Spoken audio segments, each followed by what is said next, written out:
Assalamualaikum warahmatullahi wabarakatuh. Tajuk berikutnya ialah kait hubungan antara fiqh al-mizan dengan al-hikmah. Kita biasa terjemahkan hikmah ni sebagai rahsia dan kebijaksanaan. Ya, yang dikatakan hikmah itu ialah wisdom, kebijaksanaan daripada nas, ya, kebijaksanaan dan rahsia daripada sesuatu nas itu. Sedangkan fiqhul mizan ialah kita nak meletakkan, nak menimbang sesuatu kena pada ukurannya. Katalah kita berjual beli, jangan pula kita kata bersedekah. Sebab apa? Ini berjual beli. Itu ketimbangannya. Mana pula nak sedekah pula ni? Teman nak berjual beli dulu, harganya sekian. Teman beli, teman jual. Ada pun sedekah lepas itulah kalau nak bersedekah. Maksudnya ketika mana kita berjual beli, jual belilah. Selesai akad jual beli, betul mereka nak sedekah, bawa sini. Ni pun tak ngapa. Itu macam tu. Itu fiqhul mizan. Antara sirah dengan sunnah. Ini bukanlah. Sunnah ini hanya sirah. Contohnya, menyambut ataupun memperingati Isra wal Mi'raj. Itu sirah. Itu bukan sunnah. Kalau sirah, kalau ianya sunnah, jenuh kita. Mana ada? Kita tak ada burak. Yang ada burak oil je. Jadi itu sirah, bukan sunnah. Ya, nah. Termasuklah menyambut maulid. Menyambut maulid kita tak kata sunnah. Kita kata sirah. Ingat memperingati kelahirannya. Jadi itu fiqhul mizan. Kita nak ceritakan bahawa itu ukurannya adalah sirah, bukan sunnah. Kahwin Nabi adalah sunnah. Tapi umur bukan sunnah. Umur tu sirah. Umur 25 kahwin dengan 40. Isteri Nabi kan 40. Oh, kalau itu sunnah, mangkau lah. Kalau itu sunnah, mangkau orang perempuan. Kenapa 40 baru mereka pergi Minang? Ya Allah, itu bukan sunnah. Itu sirah. Ya tak? Jadi kahwin tu ialah sunnah. Tapi umur tu hanyalah sirah. Ya tak? Jadi jangan kita... jadi itu timbangan ataupun dipanggil mizan. Jadi yang dikatakan mizan itu benda yang nampak. Tapi hikmah ni yang tak nampak. Yang tak nampak. Apakah hikmahnya? Apakah rahsianya? Apakah kebijaksanaannya? Ya tak? Di sebalik sesuatu itu. Ya. Nah. Dan biasanya hikmah ini diberikan kepada Rasul-Rasul. Rasul itu ada kebijaksanaannya, ya, ada fatanahnya, dia mengetahui hikmahnya, dan ada jugalah kurniaan kepada orang yang maqam yang tinggi, macam Luqman. Sayyidina Luqman digelar sebagai Luqmanul Hakim. Ya, dia bukanlah nabi, ya, dia dijadikan hakim di zaman Nabi Sulaiman, ya, di zaman Nabi Daud. Di zaman Nabi Daud, Nabi Daud melihat bahawa Luqman ini boleh menjadi hakim. Jadi akhirnya membantu Nabi Daud dalam bidang kehakiman, maka dia panggillah Luqmanul Hakim, selain daripada kebijaksanaan yang ada pada beliau. Baik, saya masuk kepada perbahasan yang telah dikarang oleh Syekh Ali Muhyiddin Al-Qarakhdari yang baru ini mendapat anugerah tokoh Ma'al Hijrah antarabangsa, ya. Kalau yang di peringkat negara kita, siapa ya tokoh Ma'al Hijrah baru ni? Mufti? Siapa dia? Greek. Siapa? Dah. Ini yang di peringkat di peringkat persekutuan. Yang kalau di peringkat negeri, tak silap saya, Dr. Ahmad Husni, anak saudara Syekh Idris Marbawi, itu di peringkat negeri, ya. Di peringkat persekutuan. Allah. Siapa ya? Tak ingat? Ish. Kaban pepanya. Tapi di peringkat international, Syekh ni lah, Dr. Ali Mahyuddin Al-Qaraghdari, pengarang kita ni lah, ya, pengarang kita ni. Cuba kita lihat, katanya terdapat pengulangan. Ada masanya perkataan-perkataan dalam Quran berulang-ulang. Contohnya Ar-Rahman, Ar-Rahim kan banyak berulang-ulang. Ar-Rahman, Ar-Rahim itu banyak berulang-ulang dalam Quran. Maka hikmah pun banyak juga berulang-ulang, ya, di dalam Al-Quran, nak menunjukkan ianya penting.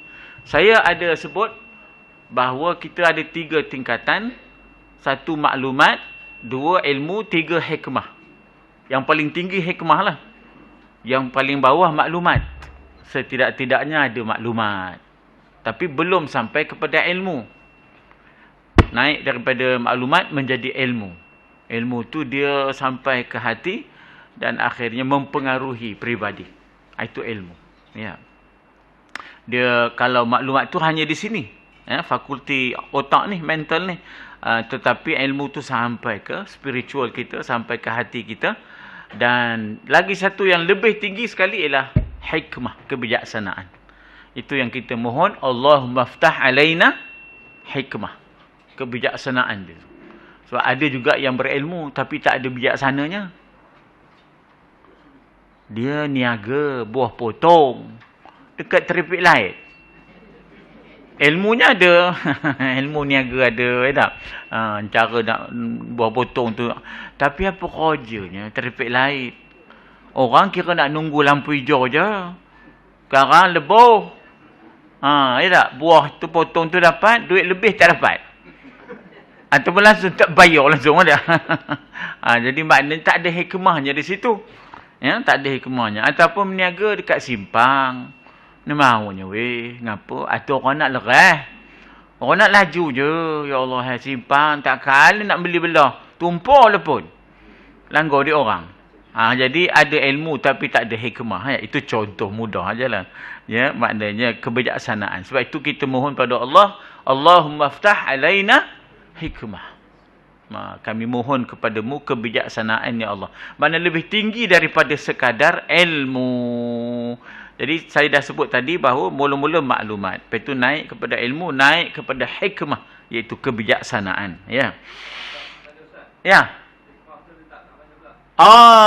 Hikmah tu maknanya gabungan lah, gabungan daripada dalaman, ya, dari gabungan daripada dalaman hati itu sehingga akhirnya terbeninglah, ataupun kita kata akhirnya terserlah lah dalam pemikiran. Maknanya dia melihat sesuatu itu bukan hanya yang tersurat tapi dengan tersirat, dan ini hasil daripada pemikiran yang polos, ya, pemikiran yang bersih, ya, yang tidak ada syubhat, yang tak ada campur aduknya, ya, yang tak ada campur aduknya.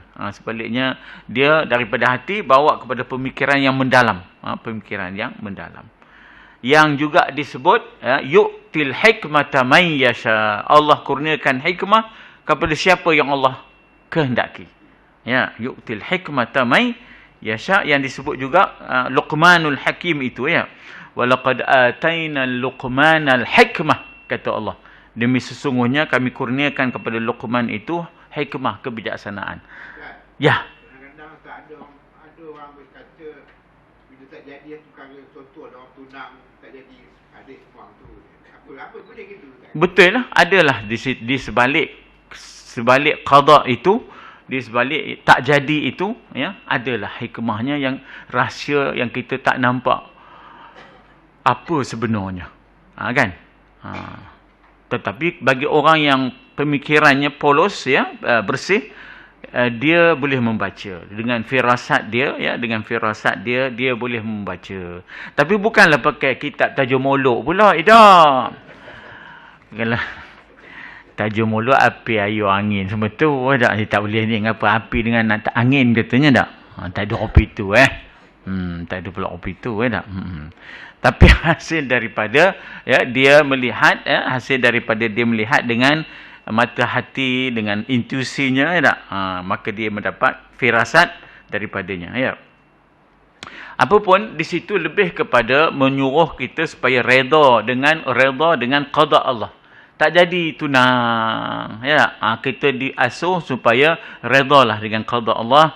Adalah sesuatu kita tak tahu Allah ngatur. Ya, kita tak tahu Allah ngatur. Kita kata adalah hikmahnya, ya. Itu lebih kepada nak memujuk supaya terimalah qada Tuhan. Kita berusaha mentadbir, Allah mentakdir. Kita mentadbir, Allah mentakdir. Jadi terdapat pengulangan kalimatul hikmah di dalam Quran lebih daripada 20 kali rupanya. Ya. Sesungguhnya Allah memartabatkan kalimah tersebut. Apa dia? Yu'til hikmata man yasha' wa may yu'tal hikmata faqad utiya khairan katsira. Siapa yang dapat hikmah, sungguh dia telah dapat kebaikan yang cukup banyak. Siapa yang dapat menyelami, ya, apakah rahsia, apakah kebijaksanaan di sebalik sesuatu itu, sungguhnya dia telah mendapat kebaikan yang banyak, ya. Namun wama yadhakkaru illa ulul albab. Takkan, ya, seseorang itu dapat mengambil pelajaran daripada hikmah itu kecuali mereka yang mempunyai akal. Ulil albab ialah orang yang mempunyai kebijaksanaan, kebijaksanaan. Di dalam surah yang lain dia kena ada dua-dua, ya. Seorang yang ulul albab itu sufis dan saintis, dua sekali, ya. Dia seorang yang sufis, ahli zikir dan ahli fikir. Ulul albab itu ahli zikir dan ahli fikir. Yazkurunallah qiyaman wa qu'udan wa ala junubihim. Satu. Wa yatafakkaruna fi khalqis samawati wal ard. Yatafakkar. Makna ahli fikir. Jadi ahli zikir dan ahli fikir, gabungan itu disepadukan, barulah dia jadi ulul albab. Dan ulul albab lah yang dapat memahami hikmah, ya. Sungguhnya lafaz hikmah diiringkan dengan kalimah Al-Quran sebanyak 10 kali pula. Tadi 20 kali kalau kalimah hikmah sahaja. Tapi kemudian digandingkan dengan kitabullah wal hikmah itu. Wa yu'allimuhumul kitab wal hikmah. Digabungkan, maka disebut 10 kali beriringan. Kitab wal hikmah. Ya? Wa yu'allimuhumul kitab wal hikmah. Allah ajar, ya, mereka akan hukum hakam. Dan dalam masa yang sama, kebijaksanaan dan rahsia daripada hukum hakam itu. Ya, saya ambil contoh mudah lah. Ya, saya ambil contoh mudah. Apakah rahsia daripada zakat misalnya? Ya, dia ajar bahawa kepada siapa zakat itu. Tapi apa hikmahnya? Ya, apa hikmahnya? Iaitu apakah rahsianya asnaf itu? Apakah sebenarnya di sebalik hukum itu yang itu dikatakan sebagai hikmah. Ayat yang disebut di sini ialah surah apa? Surah Ali Imran. Jangan sebut Al-Imran, ya. Ali itu keluarga lah. Ali Muhammad, Ali Ibrahim, family of Imran. Zakaria, Yahya, Isa, Maryam. Itu wa Maryama binata Imran.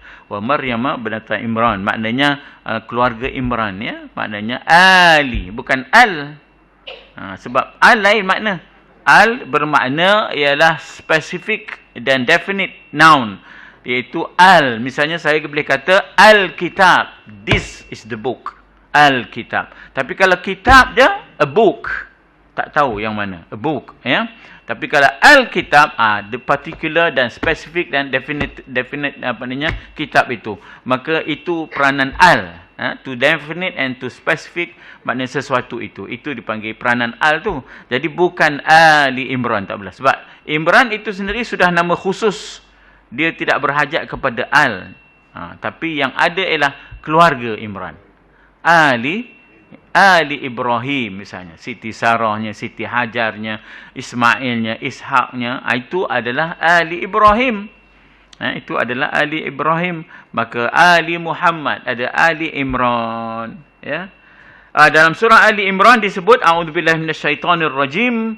Laqad mannallahu 'alal mu'minin. Allah telah mengurniakan kepada orang yang beriman itu kurniaan. Satu, iz ba'atha fihim rasulan. Itu satu kurniaan. Adanya rasul. Kalau tak ada rasul, kita ni makan, tidur, beranak. Makan, tidur, beranak. Makan, tidur, beranak. Kan? Kalau tak ada rasul. Itulah. Bila ada rasul, tidaklah makan, tidur, beranak je. Sebab kalau makan, tidur, beranak, reban. Reban ayam. Makan, tidur, beranak. Makan, tidur, beranak. Itu reban ayam. Tak. Dengan adanya rasul, tak adalah kita makan, tidur, beranak je. Bahkan kita membina tamadun, kita mengasuh, ya, maknanya manusia, mendidik manusia. Kemudian apa kelebihan lagi, iaitu kurniaan Allah min anfusihim. Rasul itu bukan malaikat, tak mampu dicontohi. Rasul itu manusia, mampu dicontohi. Sebab kita pun manusia. Dan kemudian Rasul membawa 3 tugas, yatlu alaihim ayatihi, 1, iaitu mentilawahkan ayat-ayat Allah. 2, wa yuzakkihim, membersihkan akhlak peribadi, termasuklah jiwa raga. Wa yu'allim, dan mengajar. Sebab itu kita, ya, surau tu kita namakan madrasah. Pasal madrasah tu ialah ta'lim. Tapi orang Melayu dia sebut menesah. Ke mana weh menesah? Menesah. Menesah cakap Arab pentas. Ini menesah ni. Minassah, ya, minassah. Madrasah. Madrasah tu sekolah. Daripada perkataan darasa. Daripada darasa timbullah madrasah. Daripada darasa timbullah tadarus. Jadi madrasah tempat. Jadi sebab apa madrasah? Sebab tugas Rasul yang ketiga, wa yu'allim. Jadilah Nabi itu mu'allim. Nabi itu sebagai teacher of the teachers, ya. Mu'allim ya Mustafa ya Imam al-Mursali mu'allim. Lagunya. Tapi tuan-tuan, dia dah kurang berlagu dah, perempuan. Kira dah Quran je sekarang. Tak ada lagu-lagu dah. Dia cerita lama-lama lagu-lagu ni. Dia dah kenyang dengan Quran, tak payah dah lagu-lagu. Quran pun berlagu. Jadi, wa yu'allimuhumul kitab, peranan Rasul yang ketiga. Pertama tadi tilawah, kedua tadi tazkiyah, ketiga ialah ta'lim. 3 ta. Pertama tilawah, 2 tazkiyah. Tazkiyah itu maknanya membersihkan budi pekerti, akhlak, jiwa. Itu tazkiyah. 3 ta'lim, mengajar. Wa yu'allimuhumul kitab wal hikmah, mengajar Al-Quran dan mengajar akan kebijaksanaan. Dan juga disebut juga hikmah ini ialah mengajar sunnah. Hikmah ini juga mengajar sunnah. Wa in kanu min qablu la fi dhalalin. Kalau tak ada itu, ya, kalau tak adalah Rasul, kita itu, ya, berada di dalam kesesatan yang nyata. Itu peranan risalah lah. Ya, peranan risalah dalam kehidupan kita. Lafaz hikmah, muka surat 60, yang berkaitan dengan Nabi. Ya, yu'allimuhumul kitab wal hikmah. Nabi mengajar kita kebijaksanaan. Kalau tidak berganding dengan Quran, kalau sekiranya lafaz hikmah yang berkait dengan Nabi pula 6 kali. Ini syekh kita ni membuat kajian-kajian begitu, ya. Antaranya termasuklah doa Nabi Ibrahim setelah siap Kaabah itu, rupanya membangunkan binaan baru separuh. Separuh lagi ialah nak membangunkan manusia yang ada dalam binaan itu.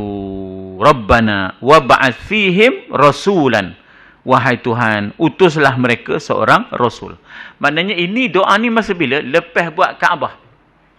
Dah selesai buat Kaabah, maka doa Nabi Ibrahim, wahai Tuhan, walaupun dah ada bangunan Kaabah ni, tapi kalau tak ada yang mendidik, yang mengasuh, kalau tak ada messenger, kalau tidak ada Rasul, apalah sudahnya.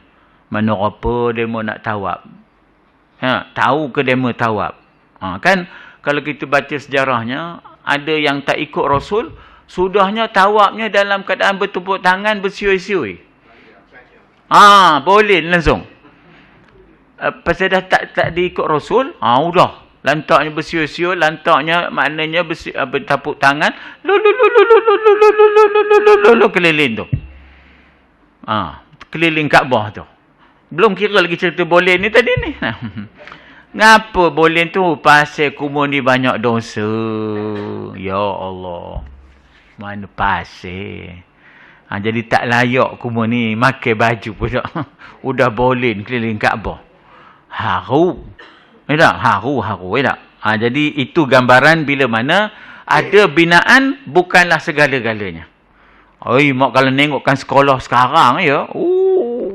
Rupanya universiti. Rupa maktab perguruan. Lampau besar. Bukanlah binaan semata-mata boleh selesai. Nak membangunkan manusia dalam binaan tu. Itu lagi besar. Tak? Kita tengok hebatnya masjid. Tak. Bukan itu segala-galanya.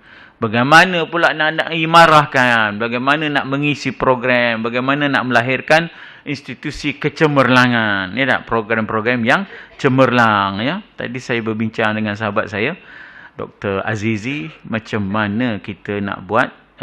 Antaranya kata dia, kita buat program bengkel penuaan sejahtera.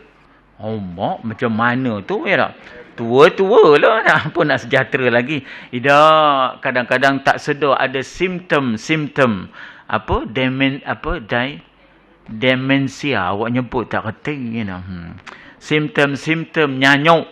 Macam mana nak buat? Dia tak? Waktu itu. Ya? Bagaimana kita tak sedar ada simptom-simptom penuaan yang tidak sejahtera.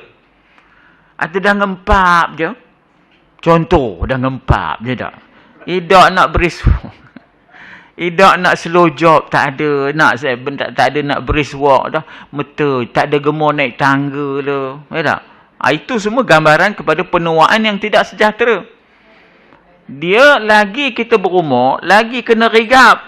Mak ustaz, ya benar. Ya tak?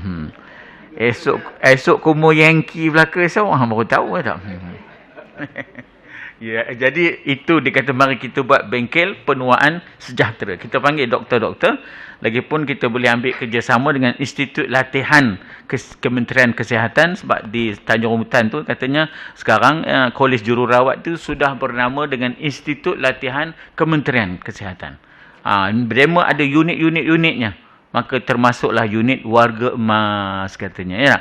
Daripada situ kita boleh datangkan mereka dan akan memberikan kepada kita bagaimana penjelasan tentang kita akan berdepan dengan maknanya suasana 20% warga tua di Perak ini pada tahun 2028. Itu macam mana kita nak berdepan dengan suasana yang begitu nanti ya. Saya nak kaitkan di sini. Ialah bagaimana Nabi Ibrahim dia tidak semata-mata selesai membuat Kaabah, dia rasa sudah selesai dah. Bahkan dia memohon, Rabbana wab'ath fihim rasulan minhum. Wahai Tuhan, utuskanlah di kalangan mereka, bangkitkanlah di kalangan mereka rasul yang membawa risalah. Sebab apa? Kita ni kalau tak ada risalah dalam hidup, kita tu makan tidur beranak je lah. Dan tugas Rasul itu yatlu alaihim ayatika wa yuallimuhumul kitaba wal hikmah wa yuzakkihim. 3 ta tadi. Tilawah, tazkiyah dan juga ta'lim. Innaka antal azizul hakim. Ada lagi sekali digunakan perkataan hikmah yang digandingkan dengan Rasul. Allah telah memperkenankan doa Nabi Ibrahim. Maka lahirlah Nabi Muhammad yang hakim, yang mempunyai kebijaksanaan. Saya ambil contoh mudah ya. Ketika mana Ka'ab bin Malik keciciran dalam perang Tabuk. Sebab dia asyik mengutip kurma yang masak musim panas tu, udah dia tercicir. Sedangkan dia dah siapkan kuda, dia dah siapkan perisai untuk pergi perang Tabuk tu. Tapi Khalid, apa gaduhkan? Apa gaduhkan? Langsung lebur. Macam ibarat Jumaat lah. Apa gaduhkan? Langsung lebur. Jadi Ka'ab kena hukum. Antaranya ialah dia di pulau, jangan siapa jawab salam dia, jangan siapa ada bercakap-cakap dengan dia, Lalu kemudian isterinya pun kena, maknanya pulau dia. Lalu Nabi tidak terus suruh isteri dia balik ke rumah orang tuamu. Tak. Nabi dengan penuh kebijaksanaan, Nabi panggil Ka'ab, suruh isterimu balik ke rumah orang tuanya. Proper channel. Maknanya Nabi tidaklah terus suruh isterinya, bahkan melalui salurannya. Itu kebijaksanaan. Ya, apa salurannya? Dia ada majikannya, iaitu suami dia. Maka panggil Ka'ab dan suruh Ka'ab, suruh isterimu pulang ke rumah orang tuanya dalam tempoh pemulauan ini, kerana kamu gagal hadir dalam peperangan Tabuk. Jadi saya nak sebutnya channel. Itu adalah kebijaksanaan. Makna mungkin tiba-tiba orang Minang, cucu kita ke anak kita, tuan punya buat badan datang Minang. Tak ada waris ke pun. Kan? Tiba-tiba je datang merocoi, apa kehenya. Mika daripada Bukit Seguntang ke? Datang tiba-tiba merocoi. Dah ada salurannya. Sebab kita, kehidupan ini dalam kerangka keluarga. Jangan sampai dah tak tahu mana mak, mana ayah. Ngapa? Duduk ramai je kopi ikan sardin. Dipisahkan maknya, dipisahkan ayahnya. Ayahnya di Turki, maknya di Mesir. Dianya ada dekat rumah kebajikan, dekat dengan Bangi. Mana pasir? Anak ni sudahnya terencat. Tak tahu mana mak, tak ada apa. Sunahnya di bin, dia demo dengan bin dolar. Dolar mana? Dolar Sarawak ke? Jadi habislah kerangka keluarga itu. Sebab dalam Islam, pembinaan masyarakat itu daripada keluarga. Apa dia keluarga kan? Dah dipisah awal-awal lagi. Dia pula duduk ramai-ramai yang ikan sardin. Ya tak? Contohnya tidur ramai tu. Mak bapak dengan abah ada di Turki. Mak dengan abah di Mesir. Itu pesennya. Maunya dia atur hidup itu. Sampai dah anak tak ada dapat kasih sayang mak bapak. Makan memanglah dapat. Tidur dapat. Tapi mana dia kasih sayang keluarga tu ya? Tak maunya. Yalah. Kita tu hidup tu dengan keluarga. Jangan leras benar nak di asrama kan. Mak bapaknya ada lagi. Ya tak? Kita tu perisau kalau anak awal-awal masuk asrama. Ya tak? Budak ni. Ya. Boleh ke kamu? Ya tak? Allah telah memperkenankan doa Nabi Ibrahim. Fastajab. Mustajab. Menerusi firmannya suratul Jumu'ah. Boleh Jum'ah. Boleh Jumu'ah. Ya. Iaitu huwa yakni Allah lah allazi ba'atha fil ummiyina rasulan minhum yatlu alaihim ayatihi wa yuzakkihim wa yu'allimuhumul kitab wal hikmah. Lagi sekali datangnya hikmah dalam suratul Jum'ah. Masuk pula suratul Nahli. Ud'u ila sabili rabbika bil hikmah. Serulah wahai Muhammad kepada jalan Tuhanmu dengan hikmah. Maknanya bahan yang sesuai, pada masa yang sesuai, di tempat yang sesuai, dan pada sasaran yang sesuai. Itu hikmah, kebijaksanaan. Bahannya sesuai, audiens yang sesuai. Siapa yang dengar. Masanya sesuai, tempatnya sesuai. Saya kadang-kadang ada orang panggil, Ustaz bagi ceramah Ustaz untuk majlis perkahwinan. Saya tanya pukul berapa? Katanya pukul 12. Mana mau? Pukul 12 orang dah berbaris nak makan. Ginilah Ustaz, pukul 11 lah. Pukul 11. Tak maunya, saya kata. Tak mau. Sebab apa? Pukul 11 ni bila kita sampai, kita nak bersore. Mereka, bila sampainya? Ya Allah. Apa ubat makan? Kata. Siapa neman di rumah? Siapa nak dengar ceramah kita sudahnya? Tak ada apa. Sebab dia tengah, lama tak jumpa, ya Allah Mika. Lama kita, penyudah kita jumpa di mana? Tu, kita berceramah depan tu. Jadi saya kata tak ada hikmahnya. Habis macam mana Ustaz? Malam karang. Dah selesai segala-galanya. Dudukkan suami, dudukkan isteri dan ahli keluarga. Itu start lah. Baru sesuai. Dah kerja kita dah selesai semua. Barulah boleh mendengar. Biar demo tahu, kita pun tahu. Jangan dia ingat seronok je nak kahwin ni.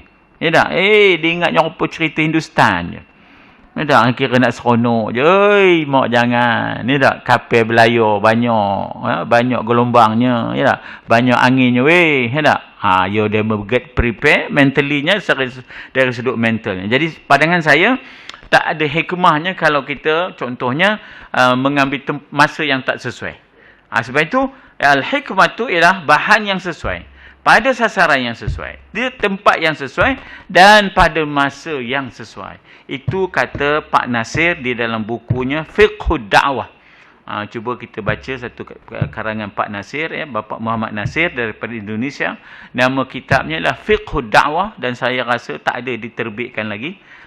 Tak ada diterbitkan semula. Ini kitab buku tahun 76, 77 dulu Tapi saya pun ada dalam bentuk photostat dia Jadi dia kata hikmah itu tak semestinya lemah lembut.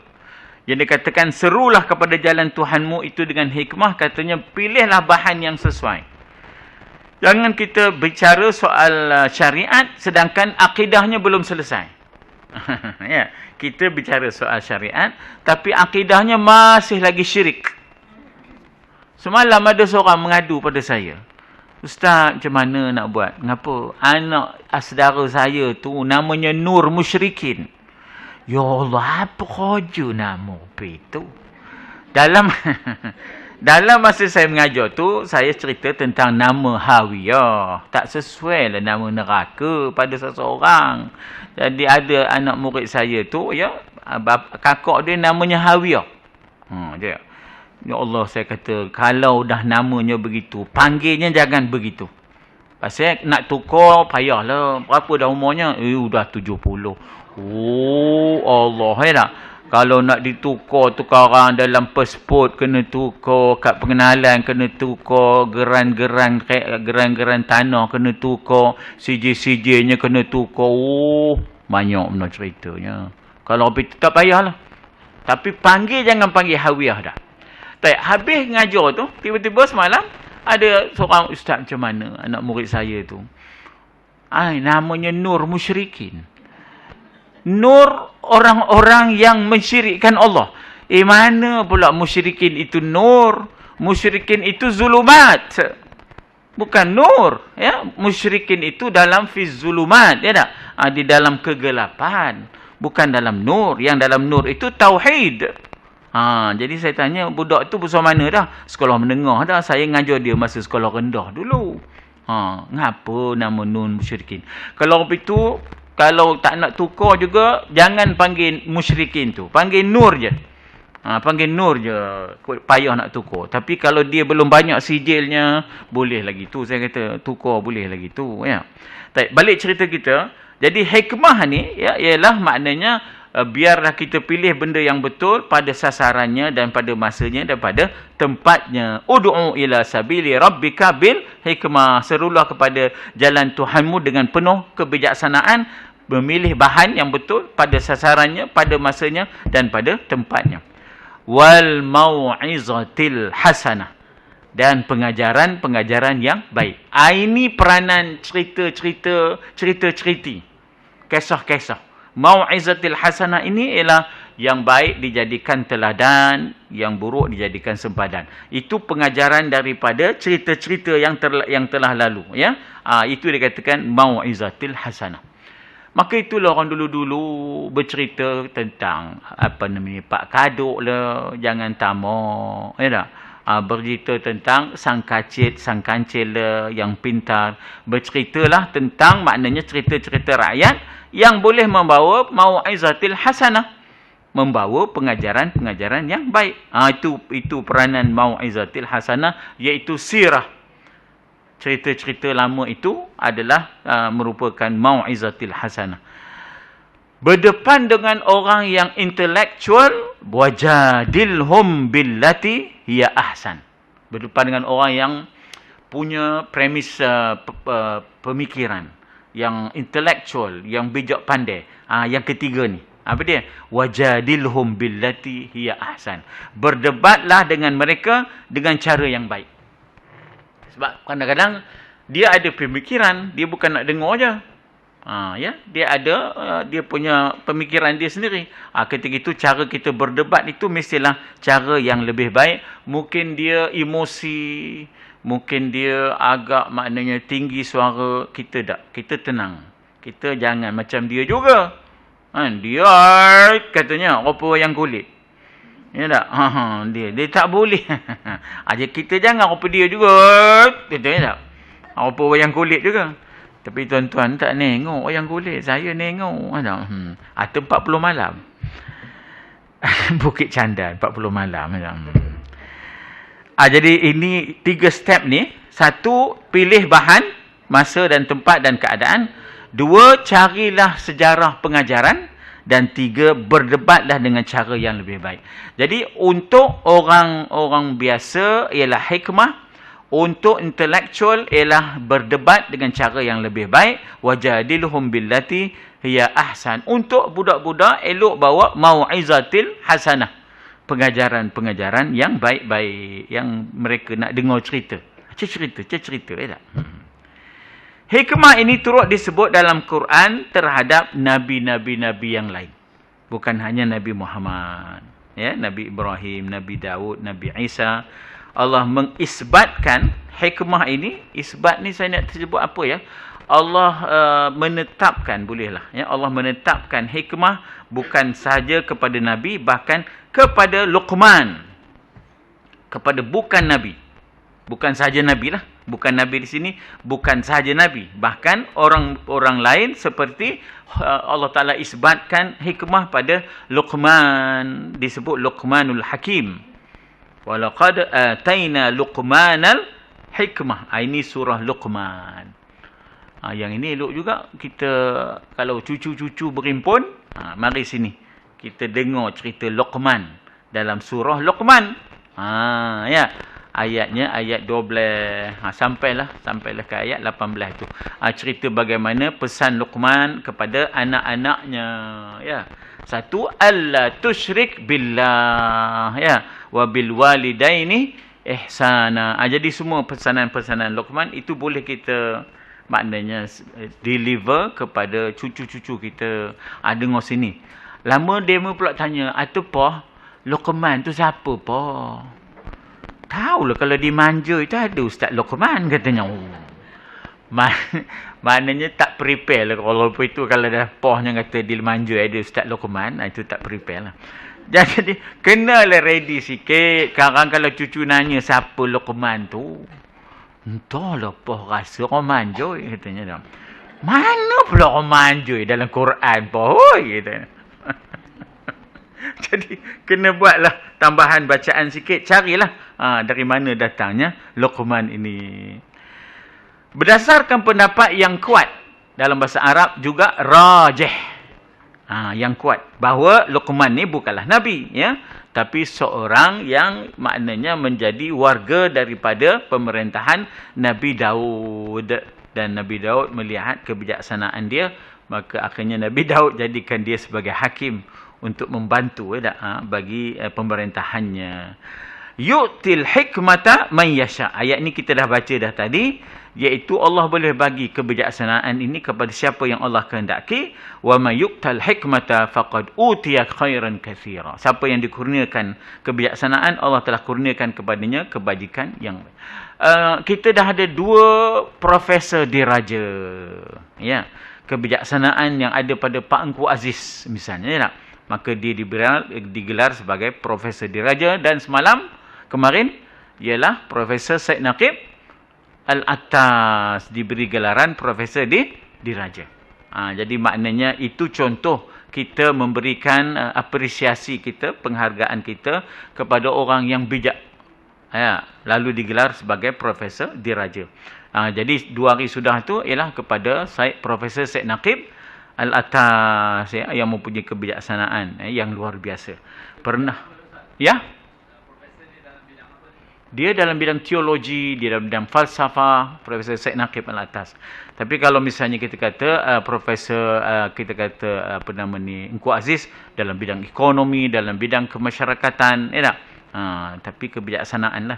Profesor Syed Naqib pernah memegang dipanggil apa? Kerusi Al-Ghazali di Ohio University. Ya, di Ohio University di balik Malaysia diasaskan ISTEC. Apa dia ISTEC? Institut Tamadun, Institut Falsafah apa semua tu, ISTEC yang ada dekat Jalan Duta dulu kan. Baik, berdasarkan dikatakan di sini bahawa diberikan hikmah itu kepada siapa yang Allah kehendaki dan siapa yang ada dipanggil ulul albab tadi, ahli fikir dan ahli zikir. Ayat tersebut menunjukkan bahawa hikmah mungkin sahaja diberikan kepada golongan yang bukan Nabi. Hikmah diturunkan juga seperti mana juga diturunkan kitab, diturunkan mizan, maka jugalah diturunkan hikmah. Maknanya dia itu daripada maknanya alam malakut. Alam yang nampak ni dipanggil alam mulk. Alam yang tak nampak dipanggil alam malakut. Fa subhanallazi biyadihi malakut.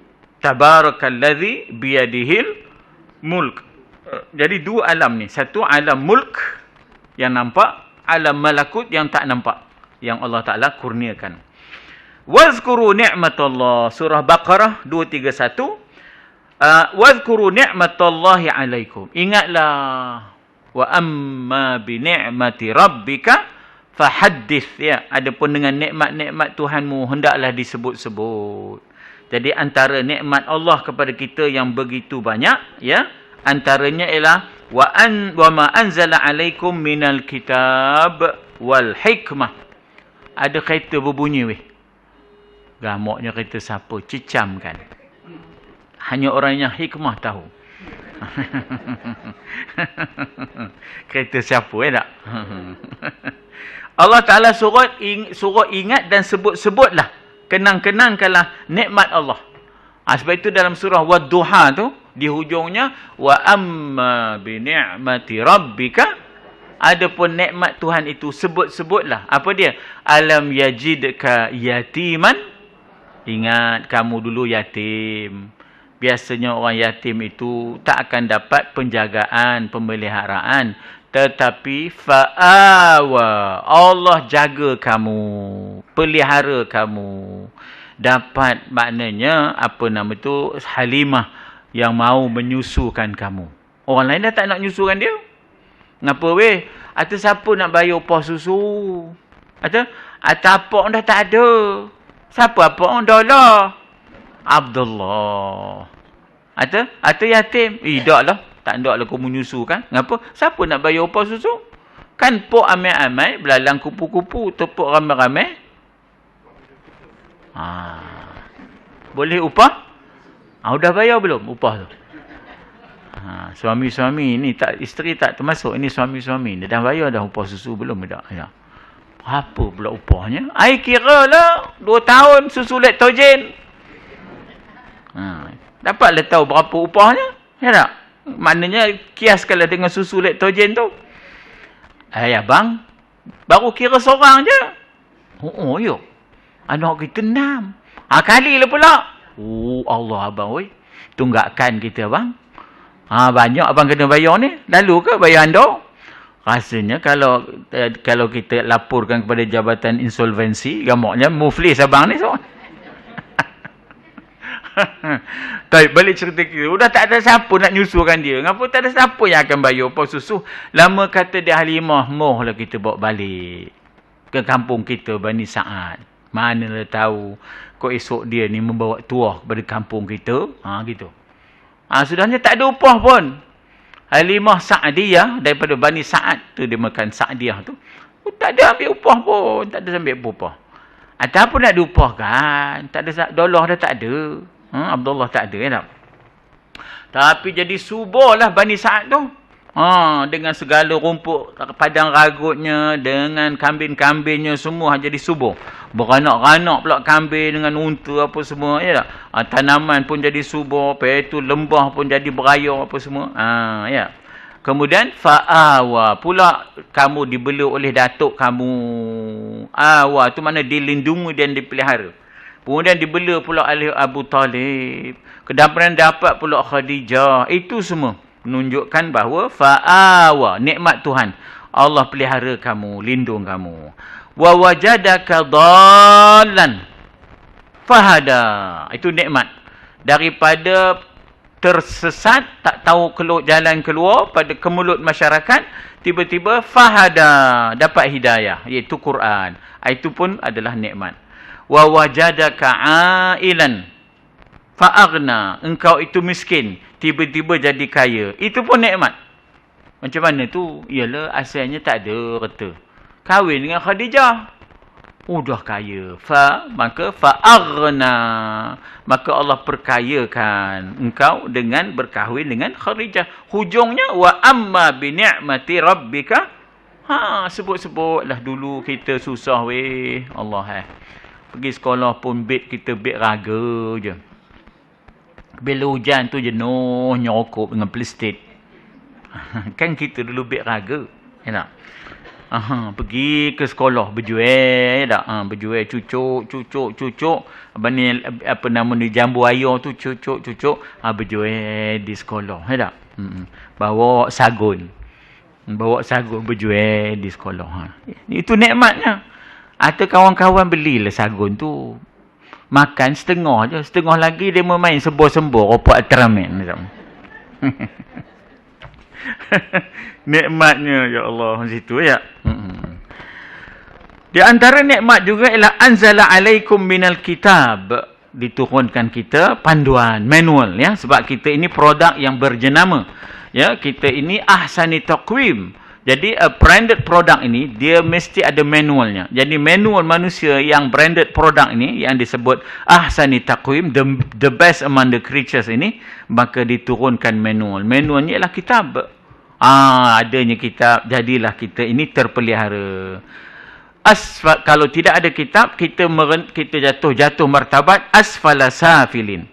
Dan yang kedua ialah adanya hikmah, kebijaksanaan ya, mengetahui apakah kebijaksanaan daripada sesuatu perkara. Tuan-tuan dan puan-puan, orang dulu-dulu ya, kebijaksanaan orang dulu-dulu, contohlah macam kita di kampung ya, ngapa beranda rumah ngala kelio, ngapa beranda rumah itu ngala ke hilir, itu kebijaksanaan. Kalau beranda rumah ngala ke hulu, masuk ayo. Bila bah 67, bah tahun 29, bah tahun 73, kalaulah beranda rumah kita ngala ke hulu, lebuhlah rumah kita kelio. Kalau beranda rumah kita halanya ke hulu, datang ayo bah, lebuh rumah kita ngelio. Sebab itulah orang dulu ya, ditaruhnya beranda ngala kelio. Tak adalah ayo masuk. Bijaknya orang dulu. Bijaknya orang dulu. Lepas tu demo pula, udah pula demo apa nama ni, nanam pokoknya 4 penjuru. Nanam pokoknya 4 penjuru. Ngapa weh? Bila datang musim tengkujuh, dia dah mula ngikat rumah pada batangnya, satu kiri satu kanan. Tak adalah hanyut. Orang dulu SOP tu bijak, tak? Jangan buat pasal, tak? Walaupun dia mengaji tak tinggi, tak? Tapi dia bijak. Itu hikmah ni tadi ya.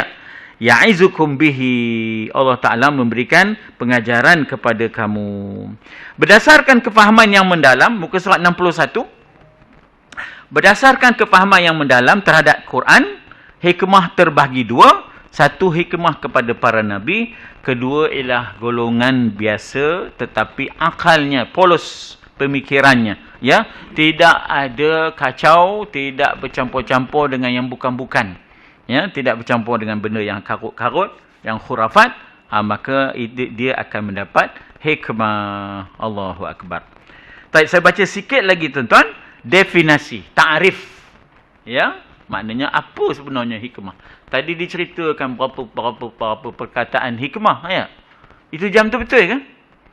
Ya, sabar sikit lagi, minta 5 minit. Jadi makna apa dah? Dah lambat? Kejamnya lambat. Okey. Saya minta 5 minit ya. Minta nyawa. Hikmah ialah bahasa Arab. Orang yang bijak tu dikatakan kata-kata hikmahnya. Ya, daripada hikmah timbullah hikam. Satu hikmah, kalau banyak hikam.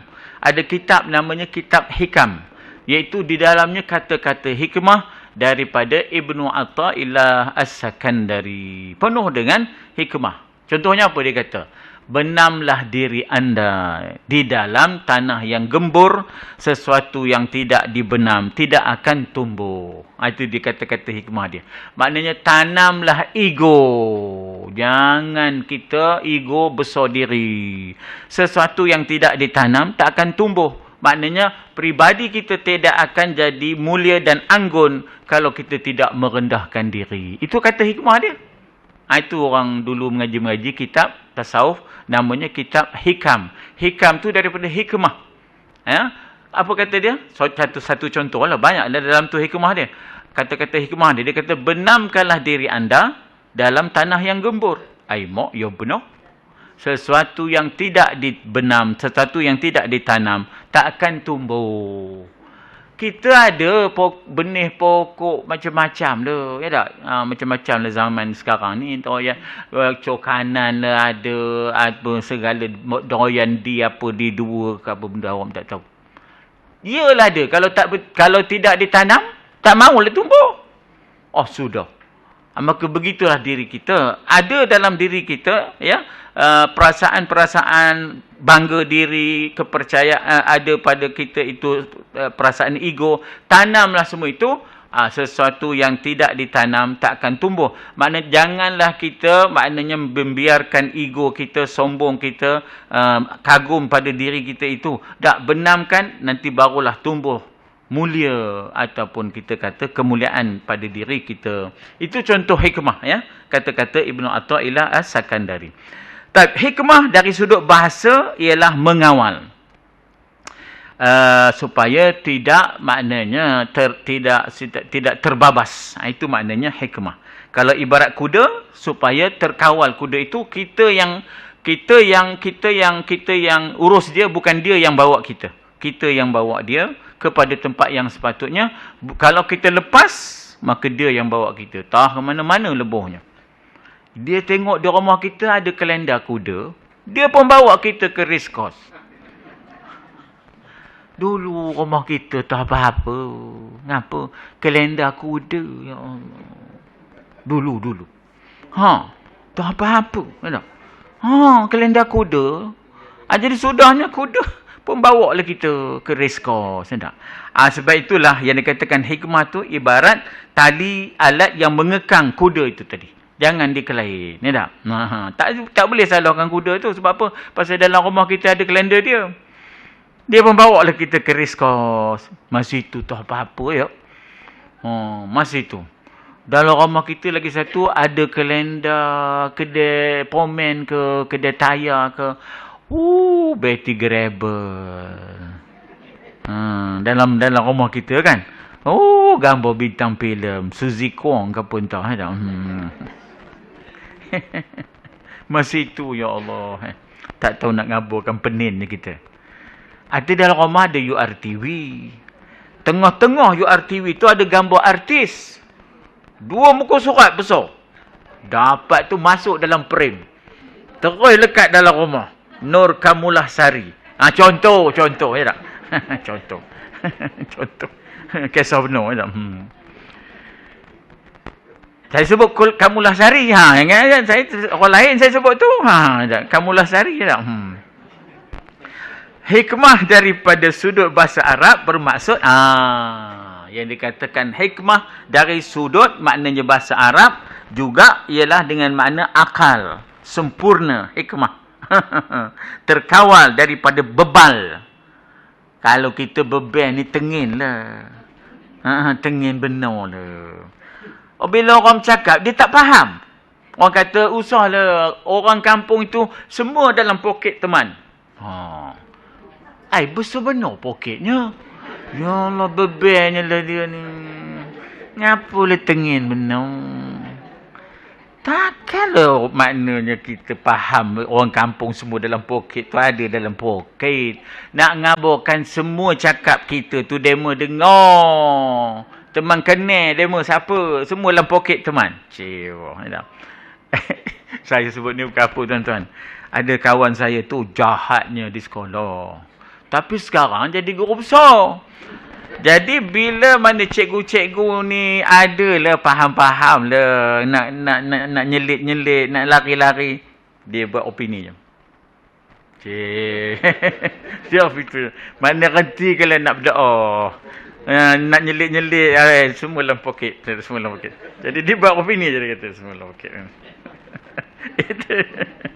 Tapi orang yang hikmah itu pemikirannya, akalnya terkawal daripada bebal, tak pandai berfikir. Seorang yang bijak meletakkan sesuatu pada tempatnya. Saya cerita tadilah, niaga buah potong dekat traffic light. Mana keropok pesennya tak? Menggunakan perkataan pun kena. Allah, betul jatuhnya tak? Bahasanya tu betul ya tak? Kuma datang ni sebenarnya nak buat masjid. Lama orang tu kata masjid dah ada, baru lagi siap katanya. Kawan tu berkira nak minang. Kuma datang ni nak buat masjid. Kami baru siap buat masjid. Dia tak faham tak menggunakan perkataan ni tak. Mempraktikkan amal yang lurus, menggunakan ilmu yang bermanfaat dan juga ilmu perubatan. Itu adalah hikmah. Itu adalah hikmah. Taib, muka surat 62. Hikmah menurut tafsir. Itu dia. Ada hikmah menurut usul fiqh, ada hikmah menurut wahyu. Oh Allah, mendalam benar ya. Kitab ni bila nak habisnya? Rasanya kita dulu habis. Rasanya kita dulu habis, ya Allah. Bukan lagi rasa, memang memang kita dulu habis, baru kitab ni habis. Ya, sekejap. Dalam kita menolak kejahatan atau kekasaran dengan kebaikan, di mana satu yang kita sebut tadi kita nak masuk apa dengan yang pertama hikmah ke pengajaran sejarah atau berdebat. Ya. Ya, betul. Baik, soalan ini lebih kurang yang saya boleh ringkaskan, iaitu kita nak menolak kejahatan. Ya. Apakah kita nak menggunakan uslub yang mana? Apakah uslub bil hikmah ataupun uslub wa mau'izatil hasanah ataupun uslub wajadilhum billati hiya ahsan. Ya. Biasanya orang yang membuat kejahatan-kejahatan ini dia tidak mengambil pendekatan wajadilhum billati hiya ahsan. Dia tidak menggunakan pemikiran sangat. Ya, dia tak menggunakan pemikiran sangat. Dia ikut nafsu. Ya. Jadi bagi saya yang nombor 2 tu lebih tepat, iaitu mau'izatil hasanah. Menggunakan pendekatan bercerita-cerita, ya, maknanya supaya dia itu dapat pengajaran daripada cerita-cerita kita itu, ya. Jadi kita kata pada dia, Mika nak dengar tak satu cerita?